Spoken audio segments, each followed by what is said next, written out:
और लोग जरा से विचार नहीं करते हैं कि बेचारा ये पैसा कहीं किसी दवा के लिए जा रहा होगा, या अपनी बिटिया के विवाह के लिए एकत्र कर रहा होगा, या कहीं किसी की सहायता के लिए एकत्र किया होगा, या कितनी मेहनत दिन रात जाग करके या धन कमाने के लिए कितना मेहनत करना पड़ता है।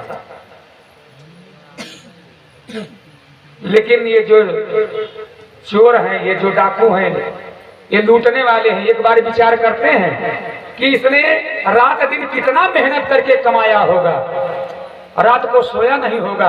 हो सकता है ये बेचारा भोजन ना किया हो प्रदेश में रह करके, और जैसे ही रेलगाड़ी में मौका मिला तैसे पूरा साफ कर देते हैं। एक बार विचार नहीं कर देते हैं, हो सकता है किसी दवा के लिए ले जा रहा हो, या किसी अपनी बिटिया के विवाह में ले जा रहा हो, उसकी इज्जत चली जाएगी, हम ले लेंगे। लेकिन एक बार विचार नहीं होता है। अब विचार कीजिए, ऐसे लोग कहाँ जाएंगे? स्वर्ग जाएंगे कि नरक जाएंगे? लेकिन मरने के बाद सबके सामने लिखा जाता है स्वर्गवासी। आज तक हमने किसी के सामने नहीं देखा नरकवासी। जो ऐसा काम करते हैं वो कहाँ जाएंगे उनको खूब अच्छी तरह पता है। जो दुष्टता का कार्य करेंगे वो कहाँ जाएंगे सब जानते हैं, जहां जाएंगे। अब ये जीवन में अजाने उसकी फरमाइश, उसकी जरूरतों को पूरा करने के लिए चोरी डकैती करने लगा। अब पेशा बना लिया। एक दिन कुछ संत महात्मा भगवान जगन्नाथ के दर्शन के लिए निकले हैं। जब इसके कांडकुब्ज नगर के समीप पहुंचे, संत महात्मा की टोली पहुंची, जा रहे थे भगवान जगन्नाथ की यात्रा में। पहले साधु संत पैदल चलते थे, सब साधु संत क्या, ये बड़े बूढ़े लोग प्रयागराज, अयोध्या, ये सब पैदल जाते थे सरजू मैया सिंगरी स्नान करने के लिए। आज हम ही और आपसे कहते हैं चौराहे पे जाना, लाओ मोटरसाइकिल दो। बिना मोटरसाइकिल के लोग बच्चे चौराहे पे हम लोग नहीं जा रहे हैं। और लोग विचार कीजिए, पहले पैदल कहाँ कहाँ चले जाते थे। काशी तक चले जाते थे नहाने, प्रयागराज चले जाते थे, इलाहाबाद, अयोध्या चले जाते थे चैत्र रामनवमी को भगवान का दर्शन करने। अब आज हम लोग चौराहे तक नहीं जा पा रहे हैं। ये कल पुर्जों का युग, एक समय का प्रभाव है। इस युग का नाम है कल युग, कल पुर्जों का युग। पहले सारा कार्य हम लोग स्वयं करते थे, आज सारा काम वही कल पुर्जा कर रहा है। ये कल पुर्जों का युग है। अरे आने वाला समय भोजन भी हमें कल पुर्जा ही कराएगा। ये रोबोट बन गया है, मानव जो कार्य करता है वो सारा कार्य कर रहा है। अब मानव की भी छुट्टी हो गई। आने वाला समय कल पुर्जों का ही होगा। ये कुछ संत महात्मा भगवान जगन्नाथ की यात्रा के लिए इस अजामिल के कांडकुब्ज नगर से जा रहे थे। जब इसके नगर के किनारे पहुंचे तो इनको सायंकाल हो गई, सूर्यास्त हो गया। बेचारे संत महात्मा अपने मन में विचार करने लगे कि अब तो रात्रि होने वाली है, अब यही इसी नगर में रात्रि का विश्राम किया जाए, सुबह फिर यात्रा प्रारंभ होगी। नगर के समीप आए हैं, लोगों से पूछा भैया यहाँ कोई धर्मशाला हो या किसी भक्त का कोई घर हो जो साधु संतों को सम्मान देता हो, मान देता हो, या कोई धर्मशाला ही हो कि जहां पर हम लोग आज रात्रि विश्राम कर सकें। हर गांव में कुछ ऐसे लोग होते हैं कि जिनको गलत रास्ता बतलाने में भी बहुत मजा आता है। जाना है इधर से तो बता देते नहीं, से पूरा घूम के हृदयपुर चौराहा जाना है, अब यहीं खड़े हैं लेकिन बताएंगे भैया चले जाओ, इससे गोगवा होते हुए, ऐसे बसोहरी होते हुए, सेनपुर होते हुए तब यहाँ जाते, जबकि यहीं पहुंचना है। लेकिन कुछ ऐसे लोग मिल जाते हैं, घुमा देते हैं जानबूझ के, उनको उसी में मजा आता है। मिला कुछ नहीं, बस ऐसे उस नगर के किनारे भी मिल गए इसी तरह के लोग। जब संतों ने पूछा कोई धर्मशाला या किसी सज्जन भक्त वैष्णव का घर हो जहां पर हम लोग रात्रि विश्राम कर सकें, तो इन्हीं अजामिल का घर बता दिया। कहा हमारे गांव में वो दूसरे के किनारे, छोर किनारे, गांव के किनारे ये अजामिल महाराज रहते हैं, अब उनके घर चले जाओ। संतों की, भक्तों की बहुत सेवा करते हैं वो। मानो अगर संत को देख लेते हैं तो इतनी इज्जत करते हैं, इतनी सेवा करेंगे आपकी कि सेवा करेंगे और जाते समय आपको दक्षिणा भी देंगे। संत महात्मा ने कहा भैया बहुत अच्छा है तब तो। अब अजामिल के घर का पता पूछते पूछते संत महात्मा पहुंच गए अजामिल के द्वार और अलख लगाया, अलख निरंजन। जैसे ही अलख जगाया तो जो ये वैश्या पत्नी है इस समय ये घर के अंदर है, तुरंत घर के बाहर निकली। अजामिल तो कहीं लूटपाट करने के लिए गया था, क्योंकि जैसे ही सूर्यास्त होता था ये चोर रात्रि में ही अपना काम बनाने के लिए निकलते हैं, दिन में थोड़े चोरी करते हैं, रात्रि के समय। और उसका भी वही काम था, रात्रि के समय चोरी डकैती करता था। जैसे ही अलख जगाया अजामिल की वो वैश्या पत्नी निकली और एक साथ इतने संत महात्माओं को, टोली को देखा, तुरंत ही नतमस्तक हो गई, प्रणाम हो गई कि आज ये तो मैं तो धन्य हो गई जैसे मानो। कभी भूल करके भी संत महात्मा हमारे द्वार पे झांकने के लिए कोई भिखारी नहीं आता है। ऐसे ऐसे भी गांव में हम घर होते हैं कि जहां पर भिखारी बेचारे डरते हैं, जाते नहीं है मांगने के लिए। अरे भैया वहां उनके यहाँ क्या जाने दे, जब कभी पाया ही नहीं है द्वार पे। इसलिए बेचारे कोई कोई ऐसा द्वार होता है कि भिखारी भी डरते हैं। रही मनवे नर मर चुके जे कहूं कछु मांग न जाए, अब उनसे पहले वही मुए जिन मुख निखे सतनाहे। भीख मांगना भी सबके बस की बात नहीं है। मैं तो चाहे भूखा मर जाऊं, लेकिन अगर कहो भैया चलो किसी के सामने भीख मांगो तो ये हमसे तो नहीं हो पाएगा, शायद आपसे भी नहीं हो पाएगा, जिसकी अभ्यस्त आदत नहीं है।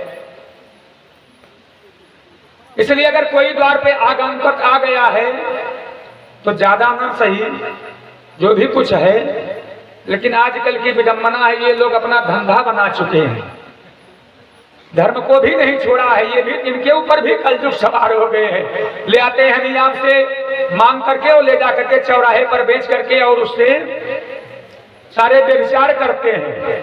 अच्छा, गरुड़ पुराण में बताते चले, गरुड़ पुराण में आया है किसी को नगद दक्षिणा देने के बजाय अगर उसे वस्त्र दे दिया जाए, जरूरतमंद को वस्त्र दे दिया जाए, भोजन दे दिया जाए, उसका अनंत गुना फल बतलाया गया है।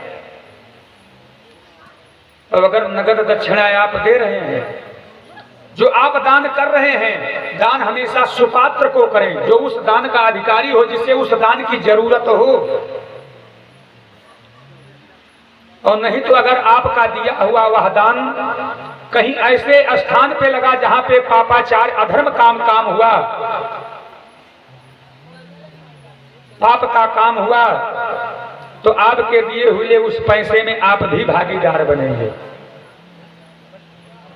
10वां अंश पाप का आपको भी भोगना पड़ेगा। लोग कहते ना हमने तो दे दिया, हमसे क्या मतलब हो जाए, हम जो इच्छा हो वही करें, कदापि नहीं। गरुड़ पुराण में सीधा सीधा लिखा है, अगर आपके दिए हुए उस धन से अगर कहीं किसी दूसरे जीव को पीड़ा, कोई पाप हुआ, पीड़ा पहुंची, तो फिर उसका 10वां अंश का पाप का भागीदार आपको बनना पड़ेगा। इसलिए दान देते समय हमेशा सुपात्र को दीजिए कि हमारा दान यहाँ कहीं ऐसे ही जगह स्थान पे लगेगा जहाँ धर्म होगा, कि हमारे दिए हुए पैसे से किसी भी प्रकार का अधर्म नहीं होगा।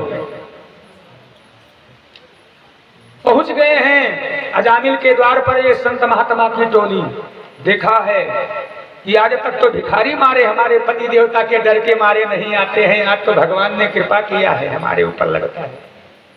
महात्माओं से कहा, महात्मन आप लोग कैसे पधारे? महात्मा जन ने कहा कि ये गांव के किनारे पूछा कोई धर्मशाला हो, कोई सज्जन भक्त का घर हो, लोग आपका घर बता दिए। समझ गई लोगों ने तो आपका उपहास उड़ाने के लिए भेजा है। लेकिन आज पहली बार ये संत भगवान द्वार पे आए हैं। ये तो मेरा सौभाग्य है। अगर मैं इनको यहाँ से ये चले जाएंगे तो मानो ये जीवन का दुर्भाग्य हो जाएगा। इसलिए कहा ठीक है महात्मा नगर आ ही गए हैं तो रुकिए, ठहरिए, देखा जाएगा, जो होगा सो देखा जाएगा। अपने मन में सोचती हो तो जानती है कि वो देखता है जामिन तो जल भुन जाता है। संत महात्माओं को देखता है तो बहुत क्रोधित होता है, भिखारियों को द्वार से भगा देता है, संत महात्माओं की सारी दंड कमंडल छीन लेता है, उनका भी बेच लेता है। अब पत्नी ने सोचा कि चलो जो होगा सो देखा जाएगा। अब पत्नी ने रोक लिया। अभी बेचारे साधु संतों की मंडली अपने साथ जो दंड कमंडल लाए हैं, पहले ये चलते थे तो अपना सारा ओढ़ने बिछौने का सारी व्यवस्था कर लेकर चलते थे, सब अपना डाल दिए हैं। वैसे आप पत्नी ने ला करके व्यवस्था भी कर दिया है, सब बढ़िया अपना भोजन टिक्कड़ बनाए संत महात्मा। और भोजन जैसे ही पाने के लिए बैठे थे, कैसे में इतने में अजामिल आ ही गया। और जैसे अजामिल आया, इन संत महात्माओं को देखा, मानो उसका गुस्सा 7वें आसमान पे पहुंच गया। वहीं द्वार से दांत को कटकटाते हुए, अरे कहाँ, अरे सुनती हो तेरे, कहाँ मर गई ये संत महात्मा, यहाँ करके बस गई।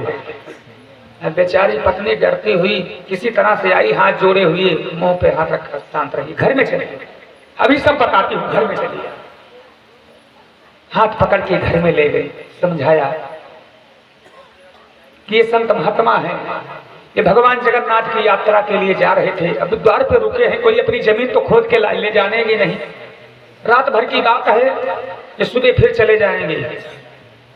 हाँ, इसलिए आज पहली बार आए हैं, इनको क्षमा कर दीजिए मेरे लिए। अब मेरे तो प्राण प्रिय हैं, मेरे लिए आप इनको क्षमा कर दीजिए, केवल रात भर विश्राम करने दीजिए, जमीन तो खोद कर ये ले नहीं जाएंगे। अजामिल ने कहा तो सुन ले कि सुबह मेरे सोकर उठने से पहले इनसे तू बता देना कि ये हमारा द्वार छोड़कर चले जाए।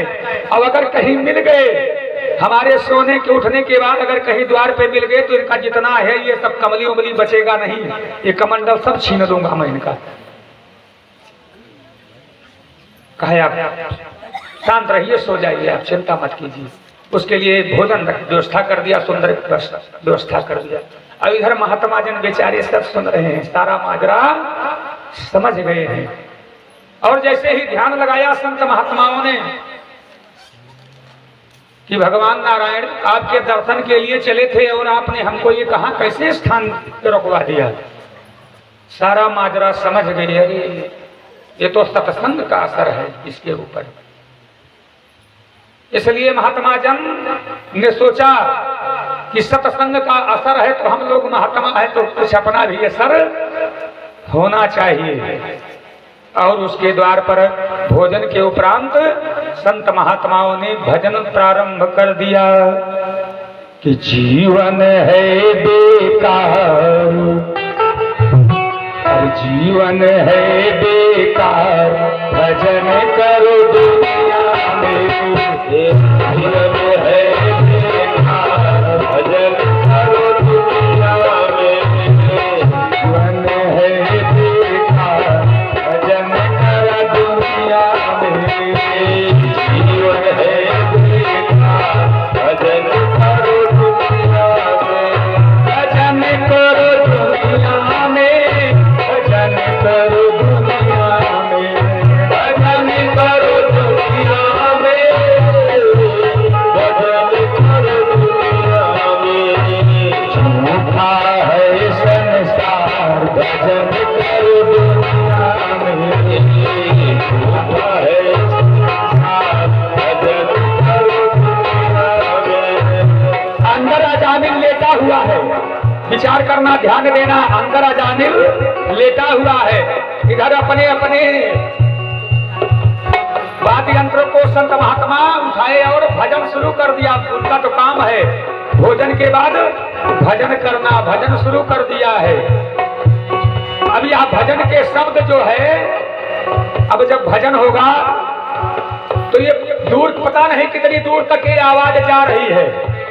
ये भजन की आवाज पता नहीं जो स्तर पे होगा उसके कानों में जा रही है कि नहीं जा रही है। भले किसी कारणवश जो यहाँ नहीं आ पाया है बाबा के पावन दरबार में, लेकिन आवाज, क्योंकि लोग हमको सूचना देते हैं कि आज घर से हमने आपकी सारी कथाओं को घाट पे बैठ करके या छत पे बैठ करके सुना है। जब तक आपकी आरती नहीं हो गई आपके साथ साथ में ही जयकारा लगाया है। कई लोग मिलते हैं कि नहीं आ पाए, समर्थ थे, या कुछ हमारे भक्तजन ऐसे हैं कि उनकी पत्नियां आ जाती हैं घर पे, नहीं रहता है तो बेचारे घरे देख रहे हैं। विचार कीजिए, द्वार पे भजन कर रहे हैं संत महात्मा, घर के अंदर अजामिल के कानों में ये भजन के शब्द पड़ रहे हैं। कौन से? जीवन है बेकार भजन करो दुनिया में, जीवन है बेकार भजन करो दुनिया में, झूठा है संसार भजन करो दुनिया में, झूठा है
इस भजन में सबसे पहला बाधक कौन है?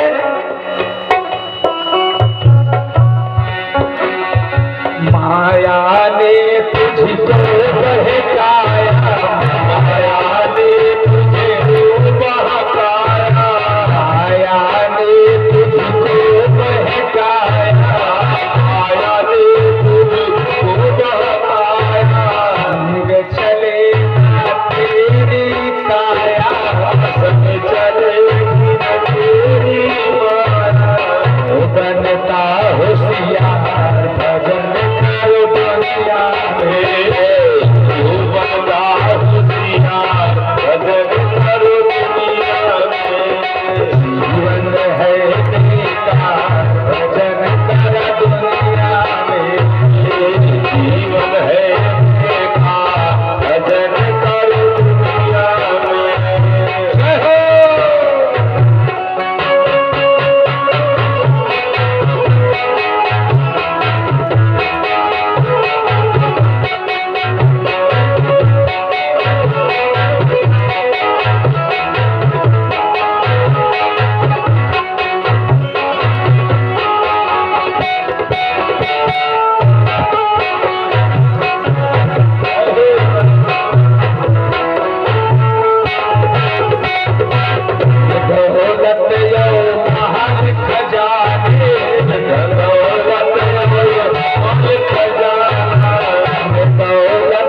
रुपए का नोट पड़ा है और मन कर रहा है कि जलेबी खाने के लिए बाजार गए हैं, लेकिन विचार कर रहे हैं कि अगर ये 500 रुपए का नोट तोड़वा देंगे तो फिर ये बेकार हो जाएगा। मन बार बार कह रहा है अरे आत्मा से बढ़कर के थोड़ो ये कागज चंद कागज के रुपए हैं। मन तो कह रहा है लेकिन नहीं, अगर इसे तोड़वा देंगे तो खर्च हो जाएगा बाकी। और पता लगा अगले चौराहे पे गए, रोड एक्सीडेंट में मारे गए। मन तो बेचारा जिज्ञासा लिए ही निकल गया। वो जो आपका नोट था कि तोड़वाएंगे नहीं, किसी दूसरे ने निकाल लिया। अब बताइए, आपने अच्छा किया था जब आपके मन ने कहा था। ऐसी ही दशा हम संसार वालों की है। धन दौलत जाने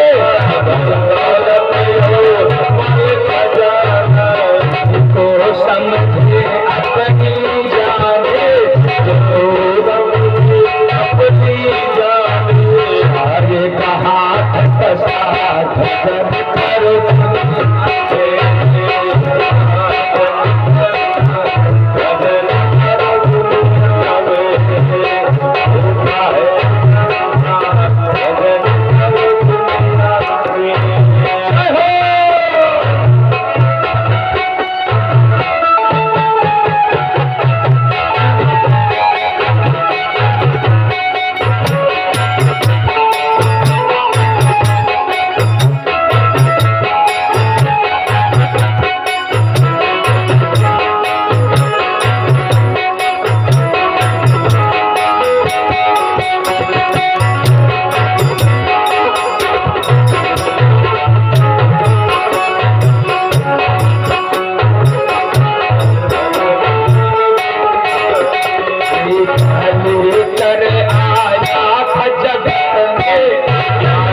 भजन करो दुनिया में, भजन करो दुनिया में, भजन करो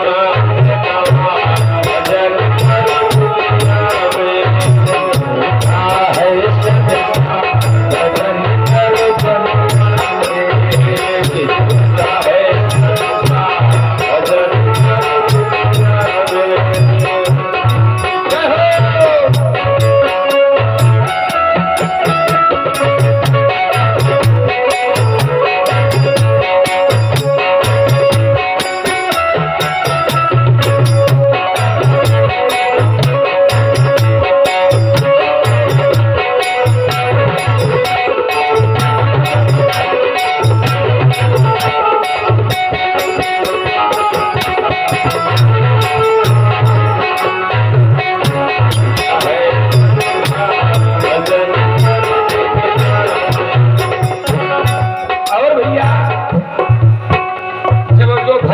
करता है उसके लिए क्या है? उसके लिए कौन आते हैं उसको ले जाने के लिए? जाना तो सबको है। यहाँ से इसका नाम है मृत्यु लोक। जो प्राणी यहाँ पे जन्म लिया है, जाना तो सबका है। जिसका समय जब पूरा हो जाएगा, बहाना चाहे जो लग जाए, जाना सबको है। जो भजन करता है उसके लिए देवदूत आते हैं, और जो भजन नहीं करता है उसके लिए जब यमदूत लेने को आवे, यमदूत लेने को आवे, यमदूत लेने को आवे। नंगे नंगे दांतों को कटकटाते हुए उनके रूप को देख रहे, जैसे खड़े हाथ में देखा था माँ काली का वो दृश्य, राक्षस का वध कर रही थी, बस वही समझ लो। ऐसे ऐसे भयावह स्थिति वाले बड़े बड़े चबड़े दांतों वाले कि एक बार देख करके ही प्राणी मलमूत्र का विसर्जन करने लगता है। प्राण निकलते समय जब यमराज के दूत आते हैं खड़े हो जाते हैं।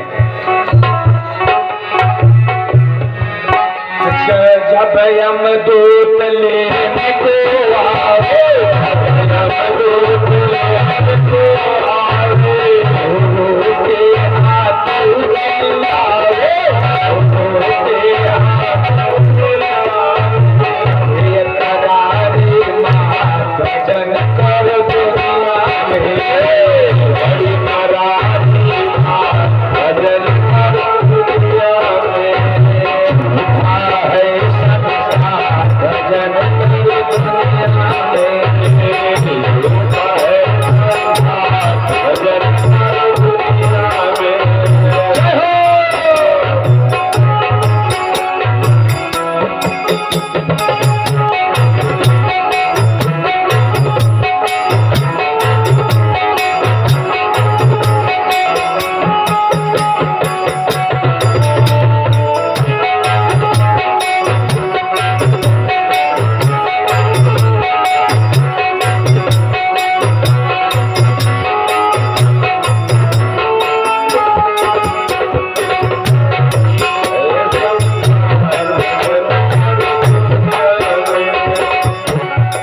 इसलिए भैया अगर यमराज के दूतों के त्रास से बचना है, नरक जाने के से बचना है, तो उसके लिए क्या उपाय है? अपने गुरु के शरण में जाओ, अपने गुरु के शरण में जाओ, अपने गुरु के शरण में जाओ, अपने गुरु के शरण में जाओ, जीवन अपना धन्य बनाओ, अपना धन्य बनाओ, होगा उद्धार भजन कर दुनिया में।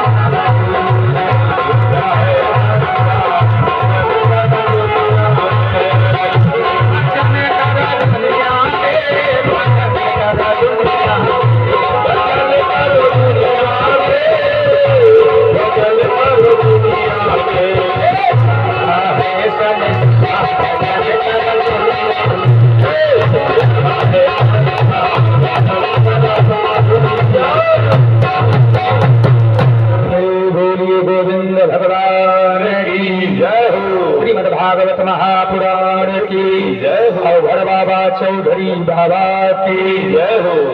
और जब यह भजन गजामिल के द्वार पे संत महात्माओं ने किया,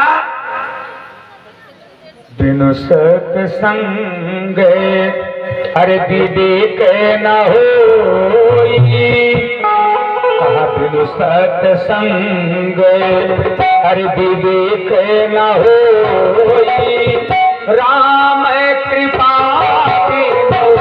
सुलभ न सोई, बिनु सत्संग